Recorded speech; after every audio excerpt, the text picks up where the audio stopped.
the news cycle is usually about events on land, but now, the sea is making headlines. Tensions are rising in a vital waterway, the South China Sea, or as the Philippines calls it, the West Philippine Sea. Headlines clash. Chinese vessel rams Philippine boat versus Philippine ship illegally enters Chinese waters. These conflicting reports highlight a deeper conflict over territory, resources, and national pride. The South China Sea is one of the world's busiest shipping lanes, with trillions in trade and rich fishing grounds. Beneath the surface, oil, gas, and the livelihoods of millions. Multiple nations, China, the Philippines, Vietnam, Malaysia, Brunei, and Taiwan, claim overlapping parts of these waters. China, the Philippines, Vietnam, Malaysia, Brunei, Taiwan. This web of interests makes the region a geopolitical powder keg. Even a minor incident can spark a crisis. The latest clash between China and the Philippines is just the newest flashpoint. China, a global superpower, claims nearly the entire sea. The Philippines, much smaller, is determined to defend its territory. The confrontation near a remote island is now a symbol of the broader struggle for control. The world is watching, anxious about the risk of escalation. This isn't just about ships, it's about international law and the future of global order. The question: will disputes be settled by might or by right? To understand what's at stake, we need to look at the history, the players, and the high stakes involved. The history, the players, the high stakes involved. The drama in the West Philippine Sea is a key indicator of shifting power in the 21st century. The outcome will shape the region and the world for years to come. The next chapter is unfolding now. October 13, 2025. Near Thetu Island, Pag-asa to the Philippines, a routine supply mission turns dangerous. A Philippine vessel, carrying supplies for its outpost, approaches the island. Suddenly, a China Coast Guard ship appears, shadowing the Philippine boat. These encounters are common, but this time tension escalates. The two ships draw dangerously close. In moments they collide, each side blaming the other. Was it an accident or a deliberate act? Both governments rush to release statements. Video clips flood social media, but the truth remains murky. The images show ships nearly touching, but intent is impossible to judge. The incident instantly becomes an international flashpoint. Relations between Manila and Beijing hit a new low. The risks of these standoffs are clear. With so many vessels in close quarters, accidents are inevitable. The world wonders, can these incidents be managed, or will a small collision spark a larger conflict? For now, the hope is for calm heads and a peaceful resolution. But the stakes are higher than ever. Every move in these waters is now under a global microscope. The next incident could be even more dangerous. The world holds its breath. The Philippine government wasted no time condemning the incident. Officials called the Chinese vessel's actions dangerous and illegal. They insisted the Philippine ship was on a humanitarian mission, well within its exclusive economic zone. The Chinese presence was seen as an attempt to block vital supplies. Manila released a timeline and video footage showing the Chinese ship closing in. The Philippine crew's tension is clear as the larger vessel veers toward them. Damage to the Philippine boat, though not critical, was proof of the collision's force. The government stressed Filipino lives were put at risk. This was more than politics, it was about safety and sovereignty. The Philippines framed itself as the underdog, standing up to a much larger power. A strong diplomatic protest was filed, demanding accountability from Beijing.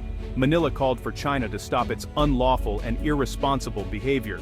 The message: the Philippines will not be intimidated. It will continue to supply its outposts, no matter the pressure. The incident is now a test of Philippine resolve. For Manila, this is about defending rights and territory. The world is watching to see if the Philippines will stand firm. The stakes: national pride, international law, and the safety of its people. The confrontation is far from over. China's response was swift and firm. Beijing claimed the Philippine vessel had illegally entered Chinese waters near Zhongyedao, what the Philippines calls Thetu Island. The China Coast Guard said it was simply enforcing Chinese law in its own territory. According to their account, the Chinese ship acted with restraint, issuing multiple warnings. They say the Philippine vessel ignored these warnings and made a sudden, dangerous turn. China released its own video, showing the Philippine boat maneuvering erratically. Beijing insists there was no ramming, just a minor scrape caused by the Philippine captain's actions. The Chinese narrative: this was a professional interception, not aggression. Their goal, they say, was to block illegal entry, not escalate tensions. China's foreign ministry reiterated its indisputable sovereignty over the area. Responsibility, they argue, lies with the Philippines. Beijing warned Manila to stop actions that could complicate the situation. The message: China will defend its claims and expects others to respect them. This narrative is consistent with China's long-standing position. Any foreign presence is seen as an intrusion. The standoff is not just about territory. It's about national pride and legal rights. Both sides are digging in, and compromise seems distant. The world is left to interpret two very different stories. To understand the conflict, look to the map. Thaytu Island, Pag-asa to Filipinos, is the second largest of the Spratlys, a scattered archipelago in the South China Sea. These islands are tiny, but their strategic value is immense: shipping lanes, oil, gas, and fisheries. The Philippines has occupied Thaytu since the 1970s, making it the only Spratly island with a civilian population. About 200 Filipinos live there, with a runway, school, and military barracks. For Manila, Pag-asa is proof of sovereignty, a real, functioning town. China, however, claims nearly the entire sea, including the Spratlys, based on its 9-dash line. Beijing cites historical records, saying its people discovered the island centuries ago. In recent years, China has built massive artificial islands nearby, complete with ports and runways. Subi Reef, just 14 nautical miles from Thaytu, is now a major Chinese base. The result? A tense, crowded neighborhood with rival outposts just miles apart. Vietnam, Malaysia, and Taiwan also have claims and garrisons in the Spratlys. The Philippines' small community on Thaytu is now surrounded by fortified Chinese islands. Every resupply mission is a potential flashpoint. Geography makes conflict almost inevitable. The Spratlys are now one of the world's most dangerous maritime frontiers. This collision is just the latest in a long series of standoffs. Tensions escalated in the 1990s, when China occupied Mischief Reef inside the Philippines' exclusive economic zone. In 2012, a standoff at Scarborough Shoal ended with China blocking Filipino fishermen. China uses gray zone tactics, harassment, blockades, and swarms of ships to assert control without open conflict. The Philippines has fought back diplomatically, winning a 2016 international tribunal ruling that invalidated China's claims. But China rejected the ruling, and the friction continues. The pattern: assertive moves by China, legal and diplomatic pushback from Manila. The cycle of tension shows no sign of ending. The world took notice of the Thaytu Island clash. The US quickly reaffirmed support for the Philippines, condemning China's actions. Japan, Australia, and the EU echoed calls for restraint and respect for international law. These countries have a direct stake. Much of their trade passes through these waters. The G7 and EU stress the need for a rules-based order at sea, but not all nations take sides. Many in ASEAN remain silent, wary of angering China. ASEAN's divisions make a unified response difficult. The dispute is now a global concern, but consensus is elusive. The US-Philippines Mutual Defense Treaty is a key factor. For years, it was unclear if the treaty covered the South China Sea. Recently, US officials have clarified an armed attack on Philippine forces or vessels in the South China Sea would trigger the treaty.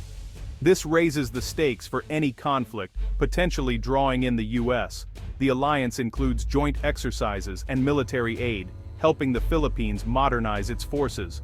But Manila walks a tightrope, seeking US support without becoming a pawn in great power rivalry. The question remains, would the US risk war over remote islands? For the Philippines, self-reliance is still essential.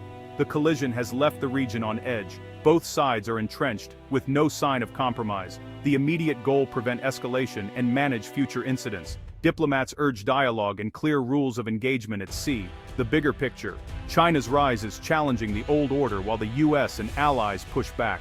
The South China Sea is now a central arena in this global contest. The hope is for peaceful dispute resolution. But as long as China rejects the 2016 ruling, the standoff will continue. The world watches, hoping the next headlines are about cooperation, not conflict.